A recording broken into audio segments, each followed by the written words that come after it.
ایک مرتبہ ایسا ہوا، اس نے جو خدائی کا دعویٰ کر بیٹھا نا، انا ربکم الاعلی، وہ یہ کہتا کہ میں تمہارا سب سے بڑا رب ہوں، میں تمہیں پالتا ہوں، پوری رعایا اس کے قبضے میں تھی، تو سارے لوگوں کے کھانے پینے کے اخراجات، ساری چیزیں وہ بادشاہ سنبھالتا، تو وہ یوں کہتا کہ میں تمہارا رب ہوں، کوئی اور نہیں۔ اب اس کی سرکشی طغیانی بہت زیادہ بڑھ گئی۔ ایک مرتبہ ایسا ہوا کہ فرعون نے خواب دیکھا، خواب میں اس نے یہ دیکھا کہ ایک ستارہ آسمان سے ٹوٹ کر اس کے محل میں گرا اور اس کا محل اس کی آگ سے جل گیا۔ خواب میں دیکھا تھا، وہ گھبرا گیا، صبح کاہنوں کو بلایا پوچھنے کے لیے خواب کی تعبیر کیا ہو سکتی ہے، تو ایک بڑے نجومی نے کہا کہ عنقریب تمہاری سلطنت میں بنی اسرائیل میں سے کوئی ایک بچہ پیدا ہوگا جو تمہاری سلطنت کو ہلاک کر دے گا، تمہاری بادشاہت کو ختم کرنے کا وہی سبب بنے گا۔ تو اس نے اس بات کو یقینی طور پر لے لیا اور پھر عملی طور پر میدان میں یوں اترا، اعلان کر دیا کل سے جو بھی بچہ پیدا ہوگا اسے زندہ نہیں رکھا جائے گا، لڑکا پیدا ہو تو قتل کر دیتا، لڑکیاں پیدا ہو تو زندہ چھوڑ دیتا، کیونکہ خواب کی تعبیر میں نجومیوں نے یہ بتایا تھا کہ کوئی ایک لڑکا پیدا ہونے والا ہے۔ قرآن میں اللہ فرماتا یذبح ابناءہم ویستحیی نساءہم، بیٹوں کو ذبح کر دیتا تھا اور بیٹیوں کو چھوڑ دیتا، خوف تھا اس کو، تو یہ قتل کا سلسلہ جاری رہا، جو بھی لڑکا پیدا ہو جائے مار ڈالو۔ ایک سال میں اس نے 12,000 بچوں کو قتل کیا کہ کہیں میری سلطنت کو ہلاک کرنے والا کوئی پیدا نہ ہو جائے۔ یہ کرسی کا غرور ہی ایسا ہوتا ہے، کرسی کا نشہ ہی ایسا ہوتا ہے، وہ یہ سوچتا ہے کہ میری سلطنت کو کبھی زوال نہیں آنا چاہیے، کبھی بھی اس کے اندر پرانا پن نہ آئے۔ انسان جتنا بھی کوشش کر لے، موت سے آج تک کوئی جیت نہیں سکا۔ جب یہ بات مسلم طور پر معلوم ہے تو انسان کو غرور و تکبر میں نہیں، اپنی کمزوری کا اعتراف کرتے ہوئے عاجزی سے زندگی گزارنا چاہیے۔ رب تعالیٰ کے حضور تم جتنا اکڑو گے اتنا پکڑ ہوگی، اور وہی بندہ اگر مولا کی بارگاہ میں یہ کہے، بلکہ حضور صلی اللہ علیہ وسلم جن کو اللہ نے کل کائنات کا اختیار دے کر کے بھیجا اور خزانے پورے آپ کو دے کر بھیجا، وہ رسول جب اللہ کی بارگاہ میں یوں کہتے ہیں قلت حیلتی، اے مولا میرے پاس اسباب کچھ بھی نہیں ہے۔ حضور صلی اللہ علیہ وسلم اللہ کی بارگاہ میں جب یہ کہتے تھے ضعف قوتی وہوانی علی الناس اشکو الیک یا اللہ، اے اللہ میں تیری بارگاہ میں یوں عرض کرتا ہوں کہ میں قوت میں بہت کمزور ہوں، لوگوں پر میری طاقت نہیں، جبکہ حضور صلی اللہ علیہ وسلم کو اللہ نے سب سے زیادہ طاقت دیا ہے۔ یہ ہمارے لیے درس تھا نبی کونین صلی اللہ علیہ وسلم کی طرف سے کہ بندے کو چاہے کچھ بھی ملے وہ مولا کے حضور اکڑ اور غرور نہ دکھائے، ورنہ اوندھے منہ گرا دیا جائے گا۔ فرعون یہی چاہتا تھا کہ کوئی میری سلطنت کو ہلاک کرنے والا نہ آئے۔ 12,000 بچے قتل ہو گئے، لیکن مولا کو جو کرنا ہے وہ ہو کر رہے گا، کوئی روک نہیں سکتا۔ وہ سال ایسا تھا کہ موسیٰ علیہ السلام کی ماں حاملہ تھیں، حمل سے تھیں۔ اب یہ بنی اسرائیل کے ہیں موسیٰ علیہ السلام، جب ولادت کا وقت قریب آیا تو ان کی ماں ڈرنے لگی، کیا ہوگا اگر لڑکا ہو گیا مجھے تو فرعون کے فوجی قتل کر ڈالیں گے۔ تب اللہ تعالیٰ نے ان کے دل میں یہ بات القا کی۔ القا کہتے ہیں غیب سے اللہ کی طرف سے کوئی چیز ہدایت میں مل جانا۔ آپ کے دل کو بھی اللہ نے اتنا پاورفل بنایا ہے کہ یہ سچ اور جھوٹ کو خود پہچان سکتا ہے، بغیر کسی کے سکھائے بھی کچھ چیزیں ویسی ہی معلوم ہو جاتی ہیں، تو سمجھ لینا یہ من جانب اللہ، اللہ کی طرف سے ملی ہوئی ہدایت سے۔ بس اوقات آپ بھی دیکھتے ہوں گے کئی مرتبہ ایسا کہ آپ کو ڈیسیزن لینا رہتا ہے، آپ کو تجربہ نہیں، پھر بھی آپ صحیح ڈیسیزن لے لیتے ہیں، یہ کس کی طرف سے؟ اللہ کی طرف سے ملتی ہدایت۔ دل کو اللہ نے یہ طاقت دی ہے۔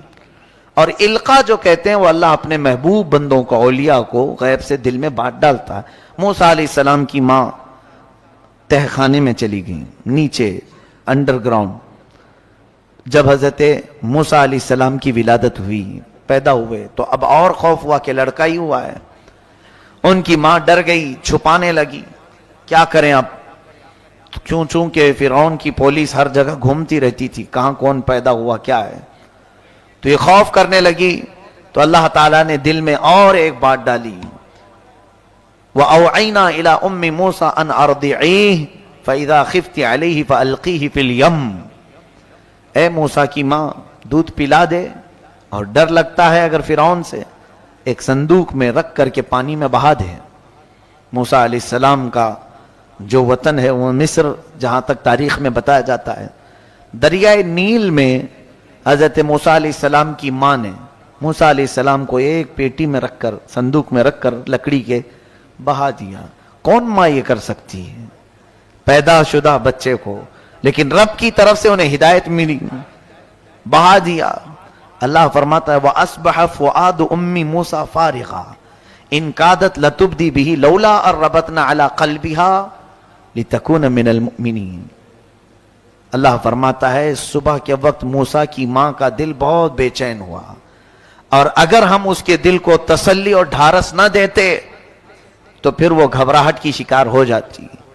پھر حضرت موسیٰ کی ماں ان کی موسیٰ علیہ السلام کی بڑی بہن اپنی بیٹی کو کہتی ہیں کہ دیکھو بیٹی, تم یہ صندوق دیکھتے جانا کہ کہاں جا رہا ہے, بہا تو دیا ہے میں نے, مجھے ایسے اشارے مل رہے ہیں اللہ کی طرف سے, میں نے پانی میں چھوڑ تو دیا ہے, ذرا دیکھتی ہوئی چلی جا کہاں جا رہی ہے.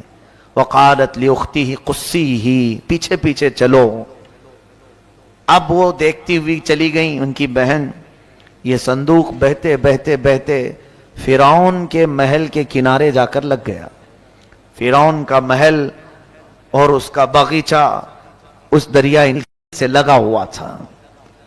ظاہر سی بات ہے بڑے لوگ سی ویو بہت زیادہ کوشش کرتے ہیں رہنے کے لیے, سی فیس چاہیے ہم کو, سمندر کے قریب, تاکہ ڈوبنے کے لیے آسانی ہو.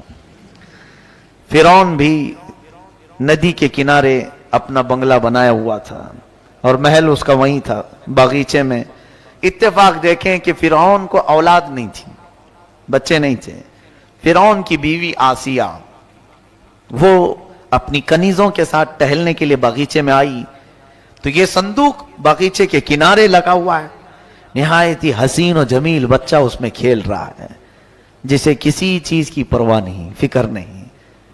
فرعون کی بیوی تھی آسیہ, کہا کہ یہ کیا بہ کے آیا ہے, اٹھا لاؤ. اٹھا کر کے لائیں تو بہت ہی حسین و جمیل بچہ تھا, تو ان کو ایسا لگا کہ اسے لے لینا چاہیے, تو وہ لے کر کے اندر آئیں اور پھر فرعون کے پاس لا کر کے بتاتی ہیں کہ ایک بچہ بہتا ہوا آیا ہے. تو اسے پہلے سے ٹینشن تھا, اس نے کہا کہیں یہ بچہ تو نہیں جو ہلاک کرنے والا ہے. کہا نہیں, یہ تو پتہ نہیں ندی میں بہتا ہوا کہیں سے آیا ہے. وقالت امرأة فرعون قرۃ عین لی ولک, ہے فرعون مارو مت اس بچے کو, تیری اور میری آنکھوں کی ٹھنڈک بن سکتا ہے, ہم بیٹا بنا لیتے ہیں. عسیٰ ان نتخذہ ولدا, اس کو ہم بیٹا بنا لیتے ہیں. فرعون بیگم کی محبت میں کہا ٹھیک ہے جیسا آپ کہتی ہیں, بیٹا بنا لیتے ہیں. بیٹا بنا کر کے رکھ لیا گیا موسیٰ علیہ السلام کو. کون؟ فرعون نے اپنے گھر میں, اپنے شاہی محل میں اب رکھا. اور اس کے بعد اب دودھ پلانے کی بات آئی. موسیٰ علیہ السلام کی بہن دیکھ رہی تھی ساری چیزیں کہ اب میرا چھوٹا بھائی, ننھا بھائی اٹھا لیا گیا ہے, محل میں جا چکا ہے, اب کیا ہوگا. اب موسیٰ علیہ السلام کی کیفیت دیکھیں, دودھ پلانا بھی تو ہے, بچے کو پرورش کرنا ہے, تو وہ کسی کا دودھ پکڑ ہی نہیں رہتے. بڑی بڑی دایائیں بلائی گئیں, بادشاہ نے خوب انعام دینے کا وعدہ کیا, بڑا اجر دینے کا وعدہ کیا. بہت ساری دایائیں آئیں, موسیٰ علیہ السلام دودھ نہیں پی رہے تھے. تو ان کی بہن دیکھ رہی تھی, اس نے کہا کہ میں ایک ایسے گھر کو جانتی ہوں وہ دایا کا دودھ شاید یہ پی لے. کہا ٹھیک ہے لے آؤ, سب کو تو ہم نے بلایا. وہ جلدی گئیں اور اپنی ماں کو لے کر کے آئیں, اپنی ماں کو لے آئیں اور کہا یہ بھی اچھی دایا ہے, بچے اس کا دودھ پی لیتے ہیں. تو ان کی ماں, موسیٰ علیہ السلام کی ماں فرعون کے محل میں آئی. موسیٰ علیہ السلام کو اٹھا کر کے جیسے انہوں نے دودھ پلایا آپ پینا شروع کر دیا. فرعون نے کہا صحیح نشانہ لگا, اب اس کو منہ مانگا انعام بھی دیا جائے. حضرت موسیٰ علیہ السلام کی ماں کو اجرت بھی دے رہا تھا اور پرورش کے خرچے بھی اور انعام بھی. یہ ہے میرے رب کی قدرت کا شاہکار. جب وہ کسی کی حفاظت کرنا چاہے تو گلاب کو جس طرح کانٹوں میں رکھ کر کے بچاتا ہے, اسی طرح اللہ عز و جل نے. اب یہ دیکھیں, ایسی اگر دیکھنا ہے کسی چیز کو اللہ بچاتا ہے کس طرح سے, تو دانت ہمارے جسم میں ہیں, ہمارے منہ میں ہیں. کسی کو کاٹو تو کیسے کٹ جائے, ہر چیز اس سے کٹ جاتی ہے, کھانے پینے کی چیزیں, پلس اگر کسی دوسرے کا ہاتھ کاٹنا چاہیں تو بھی کاٹ سکتے ہیں. لیکن ساتھ ہی انہی 32 دانتوں کے بیچ میں ایک نرم و نازک زبان رہتی ہے, کبھی اس سے نہیں کٹتی, کبھی نہیں کٹتی. بزرگوں نے فرمایا یہ بھی رب تبارک و تعالیٰ کی قدرت کا شاہکار تمہارے منہ میں ہے کہ زبان 32 کے بیچ میں رہ کر کے بھی کبھی کٹتی نہیں جلدی ان سے. کیوں؟ اللہ تبارک و تعالیٰ کا یہ قدرتی نظام ہے کہ وہ سخت گیر لوگوں کے بیچ میں بھی نرم لوگوں کی حفاظت کر لیتا ہے. ایسے ہی موسیٰ علیہ السلام کو فرعون کے گھر میں رکھا گیا, ان کی ماں کا دودھ پی رہے ہیں, کسی اور کا نہیں. اب فرعون کے گھر میں ان کی پرورش ہوتی رہی بڑے ناز کے ساتھ. اللہ فرماتا فَرَدَدْنَاهُ إِلَىٰ أُمِّهِ, ہم نے موسیٰ کو واپس اس کی ماں تک لوٹا دیا. ہاں, کئی تقر عینها, تاکہ فرعون کی آنکھ کی ٹھنڈک نہیں, ان کی ماں کی آنکھ کی ٹھنڈک ہو جائے. وَلِتَعْلَمَ أَنَّ وَعْدَ اللَّهِ حَقٌّ, اور تاکہ یہ موسیٰ کی ماں جان لے اللہ جو وعدہ کرتا ہے وہ بالکل حق ہوتا ہے.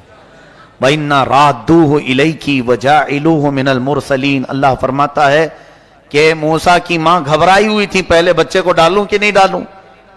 اب اللہ فرماتا ہے ہم نے تجھے تیرا بچہ صحیح سلامت لوٹایا, اور اللہ فرماتا ہے ہم اسے رسولوں میں سے بنا دیں گے.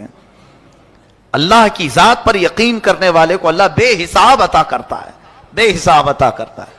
یہاں یہی تو بات. اب چلو ہم بچوں کو نہیں ڈالیں گے سمندروں میں, ندیوں میں. رب تعالیٰ فرماتا ہے کہ جو اللہ کی راہ میں 1 درہم خیرات کرے میں اسے 700 گنا بڑھا کر دوں گا. یہ قرآن پاک میں. وہ مائیں تھی رب کے حکم پر بچے ڈال دیں, آج ایک سکہ نہیں ڈال سکتے, تو پھر کون سا ہمارا ایمان ہے, کون سا یقین ہے ہمارے اندر. ہمارے پاس مال کی محبت, اولاد کی بات نہیں کر رہا ہوں, ہمارے سامنے سے جھولیاں گھومتی رہتی ہیں, ہمیں فرق نہیں پڑتا الا ماشاءاللہ چند لوگوں کو چھوڑ کر میں کہہ رہا ہوں. اور ویسے ہی ہم اپنی پیٹ کی غلاظت نکالنے کے لیے باہر خوب پیسے بھی دیتے ہیں, ہر جگہ ہم دیتے ہیں, لیکن اللہ کی ذات پر یقین کیوں کم ہے ہمارا. انویسٹ ہر جگہ جیسے کرتے ہیں اس میں بھی کچھ انویسٹ کرنا چاہیے. اللہ تبارک و تعالیٰ کی بارگاہ میں کوئی چیزیں امانت دے دو, وہ اللہ ایسے تمہیں لوٹائے گا. دنیا میں خود اس نے فرمایا موسیٰ کی ماں اگرچہ گھبرا رہی تھی بچہ سمندر میں بہانے سے, ہم نے اس کے دل کو تسلی دی اور ایسی جگہ اسے لوٹایا کہ بیٹا تو لوٹایا ہی, لیکن فرعون کی طرف سے خوب انعام بھی عطا کروایا, اجرت بھی عطا کروایا. ساری چیزیں ہیں میرے عزیزو. رب تعالیٰ کی ذات پر یقین رکھو. اب پرورش ہو رہی تھی موسیٰ علیہ السلام کی, 1 سال کے کچھ ہوئے تھے, 1 سال میں چلنے پھرنے لگے, تھوڑی بہت باتیں ہونے لگی. تو فرعون اور آسیہ بیٹھے ہوئے تھے دسترخوان پر, تو موسیٰ علیہ السلام فرعون کے قریب جا کر زوردار تماچا مار دیے. چھوٹے سے تھے, گال پر جیسی پڑا ہاتھ, آج تک اس بادشاہ کو کسی نے آنکھ اٹھا کر نہیں دیکھا تھا, اور ایک بچے نے مار دیا. کہا اے آسیہ مجھے تو لگتا ہے یہی بچہ ہے جو میری سلطنت کو ہلاک کرنے والا, یہی بچہ لگ رہا ہے. آسیہ نے کہا ایسا کیسے ہو سکتا ہے, یہ تو چھوٹا ہے, نہ سمجھ ہے, بچے اس طرح سے پیار میں کرتے ہیں. کہا نہیں, یہ پیار میں نہیں کیا ہے, اس کے تھپڑ کی جو ضرب ہے مجھے الگ لگ رہی ہے. اس کی مار, اس کا ظاہر سی بات ہے کسی کو پڑتی ہے تو پتہ چلتا ہے کہ محبت میں مارا ہے کہ نفرت میں مارا ہے. یقیناً وہ اللہ کے نبی تھے موسیٰ علیہ السلام, جانتے تھے. اور نبیوں میں اگر دیکھا جائے تو وہ جلالی پیغمبر ہیں. حضرت موسیٰ علیہ السلام ہو بھی سکتا ہے کہ انہوں نے فرعون کو پہچان کے ہی مارا ہو, لیکن